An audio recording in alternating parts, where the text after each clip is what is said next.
Ya, kembali lagi ke channel Dunia Keris. Kesempatan kali ini kita akan membahas keris, salah satu keris Ganan yang cukup populer juga di khalayak umum. Keris ini memiliki jumlah loop 7 dan salah satu keris Ganan berbentuk naga.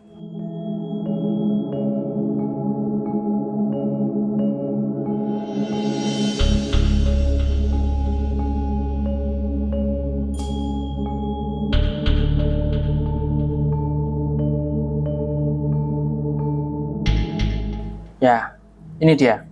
Keris dengan sandangan Gayaman Yogyakarta. Gayaman dengan bahan kayu Timoho. Kita mulai bahas dari dedernya dulu ya. Dedernya dengan kualitas cukit, dengan kualitas tatah yang lumayan detail. Dia dalam tapi belum tembus ya itu ya. Karena ada beberapa deder yang dia memang kualitasnya bagus, untuk tatahannya dia sampai tembus. Nah ini kan belum tembus nih. Deder ini memiliki bahan kayu pinisium, terlihat dari ngindernya. Kalau ukuran saya ini dedernya baru, jadi tidak lamen, jadi tidak lawasan. Dia buatan baru, ya sudah berumur paling sekitar 5 tahunan. Karena lihat dari lukanya ini juga bukan luka baru ya, bukan baru-baru banget maksudnya. Sudah cukup berumur, tapi bukan masuk ke kategori lawasan. Oke, untuk bentuknya sendiri ciri khas Jogja, tapi kita sama-sama buka literasi juga. Di deder itu banyak model dan banyak bentuk. Jadi untuk gaya dia masuk ke gaya Yogyakarta, lalu untuk modelnya sendiri dia masuk ke nih. Menurut buku ada yang namanya taman ngabean. Nah ini berbeda-beda, Banaran sama kerajaan. Sedangkan ini dia agak tinggi. Saya pinggirkan dulu bukunya biar kelihatan. Dia agak tinggi, agak panjang, lalu di bagian sininya agak menonjol ya. Nah ini masuk ke model taman ngabean.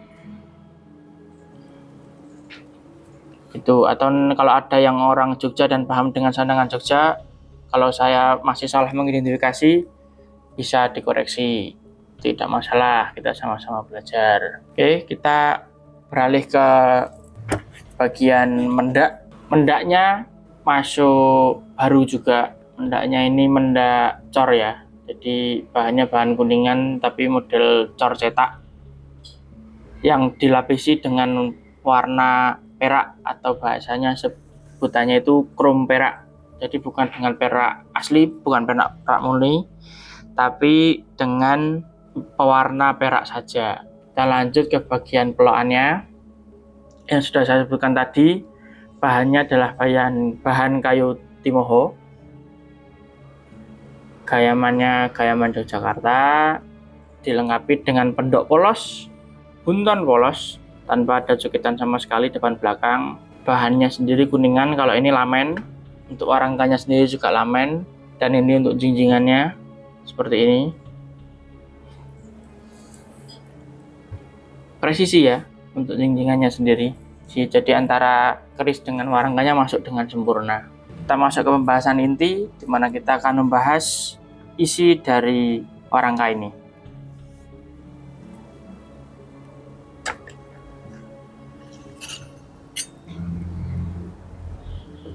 Jika di awal tadi saya mengatakan kita akan membahas dapur Ganan, dan saya sudah juga menyebutkan Ganannya itu adalah Ganan naga, ini secara spesifik masuk ke keris Ganan naga siluman. Dilengkapi dengan mut-mutannya ini emas ya, mut-mutan dengan bahan emas, bentuk naga siluman. Oke, nah pasti saat saya dekatkan seperti ini dan saat saya tunjukkan secara keseluruhan, sudah ada yang menebak era dari keris ini, era tangguh dari keris ini, pembuatan keris ini. Dengan model naga seperti ini dan dengan model lingkaran yang sepresisi ini, kan ini lubang ya. Nah itu dia. Ini hanya terdapat di keris tangguh Madiun. Naganya, model naganya seperti ini, lalu ada lingkaran ini dan gereneng seperti ini. Kalau saya bilang secara pasti ya, validnya itu ini tangguhnya tangguh Madiun. Tapi jika ingin dijabarkan lebih mendalam lagi, masuknya ke Madiun era Mataram. Karena Madiun itu cukup panjang eranya, karena dia bukan sebuah kerajaan, jadi sama seperti Tuban juga eranya panjang. Dia akan menginduk kepada kerajaan yang berjaya di saat itu. Untuk lebih lengkapnya silakan cari sendiri literasinya. Nanti bisa dipelajari sendiri, bisa dicerna dengan seksama secara pribadi dan mandiri. Oke, kita kembali lagi ke kerisnya. Keris ini memiliki loop berjumlah 7 ya. 1, 2, 3, 4, 5, 6, 7. Dan di bagian ujung keris ini sayangnya sudah terkena korosi cukup parah. Nih, nah itu korosinya kelihatan kan.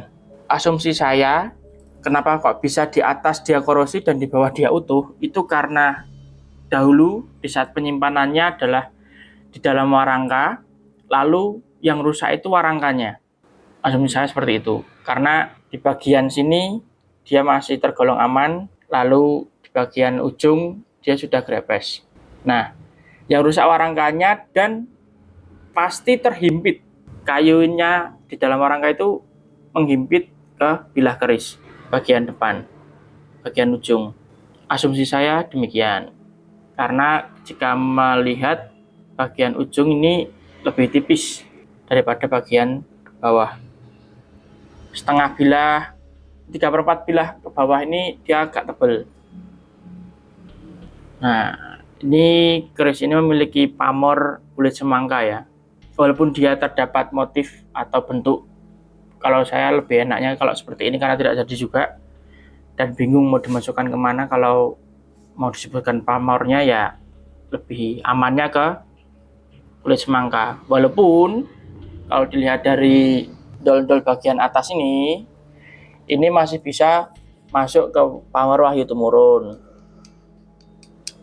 Tapi karena dia tidak jadi secara sempurna, maka untuk saya itu lebih aman masuk ke pamor kulit semangka. Seperti itu.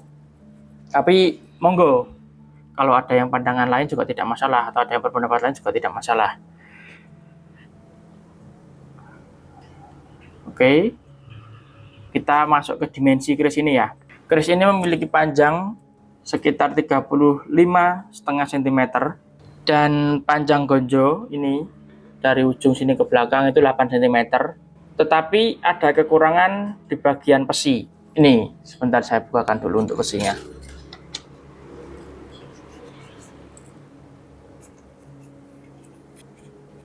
Ya, sudah terlihat kan? Dari sini sudah terlihat kalau pesinya itu pendek. Betul, memang pesinya ini pendek. Tetapi yang perlu saya perlihatkan adalah pendeknya bukan pendek patah. Jadi pendeknya bukan karena pendek patah, tapi pendeknya karena kerusakan di saat korosi. Nah, jadi dia memang sudah tipis ya. Ini untuk panjang pesinya hanya tersisa 4 cm saja. Nah, bisa dilihat masih ori, belum, tidak diganti pesinya atau tidak disambung ulang sengaja. Dari saya dapat juga sudah seperti ini. Jadi saya tidak merubahnya atau tidak menyempurnakan. Nah, jadi masih orisinil pesinya. Yaitu tadi hanya panjangnya tersisa 4 cm. Jadi kalau bisa dibilang kelemahan atau kekurangan dari keris ini ya tadi korosi di bagian ujung, lalu korosi di bagian pesi yang hanya menyisakan pesi sepanjang 4 cm. Untuk pembabaran atau pembahasan keris kedepannya nih, ini kan saya buka pesinya karena ingin menunjukkan kondisi pesi dan dimensi pesinya. Kalau di video yang akan datang atau di kesempatan yang akan datang, jika rekan-rekan semua berkenan atau malah memintanya itu untuk dibuka bagian deder dan dibuka pesinya, tidak masalah, bisa disampaikan di kolom chat juga biar bisa saya tahu yang lebih banyak yang ingin membuka deder dan membahas besi atau tidak.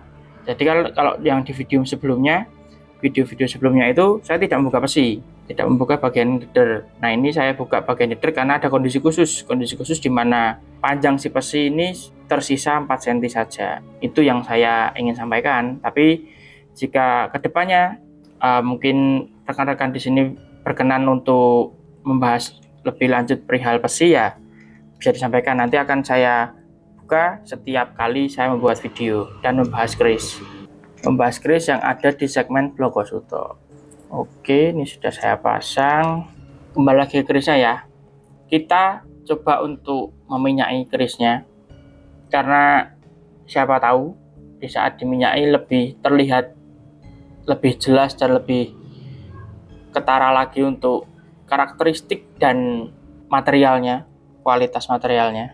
Oke, kita mulai minyaki.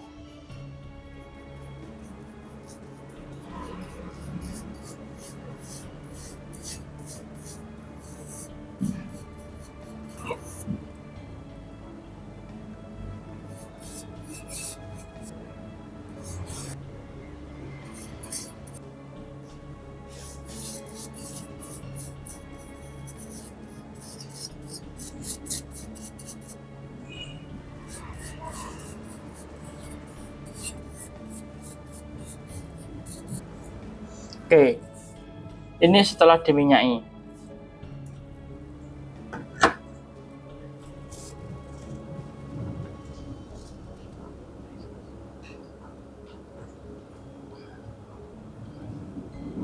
Ini untuk kualitas besinya.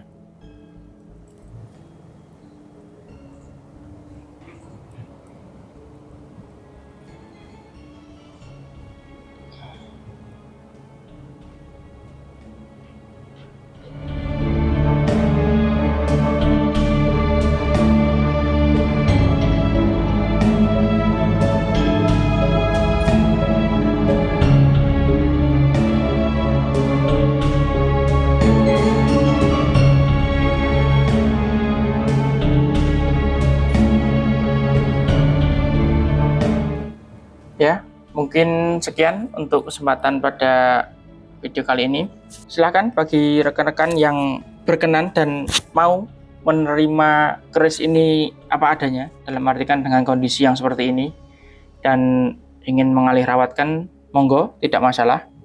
Bisa kunjungi ke website Dunia Keris, yaitu di www.duniakeris.com, atau bisa klik link di bawah ini di kolom deskripsi. Di situ akan saya cantumkan untuk link di website. Di website bisa melihat secara detail foto dan deskripsi lengkap secara tertulis ya di sana, dan serta untuk mahar dari keris ini. Jadi untuk di website bisa dikunjungi, buka di Google Chrome. Lalu kalau ingin bertanya secara langsung perihal barang mau difotokan real time, maksudnya kondisi terkini, bisa langsung WA ke saya di nomor yang juga saya cantumkan di bawah. Begitu, sekian dari saya. Semoga bisa bertemu lagi di video selanjutnya. Baik, terima kasih. Rahayu, rahayu, rahayu.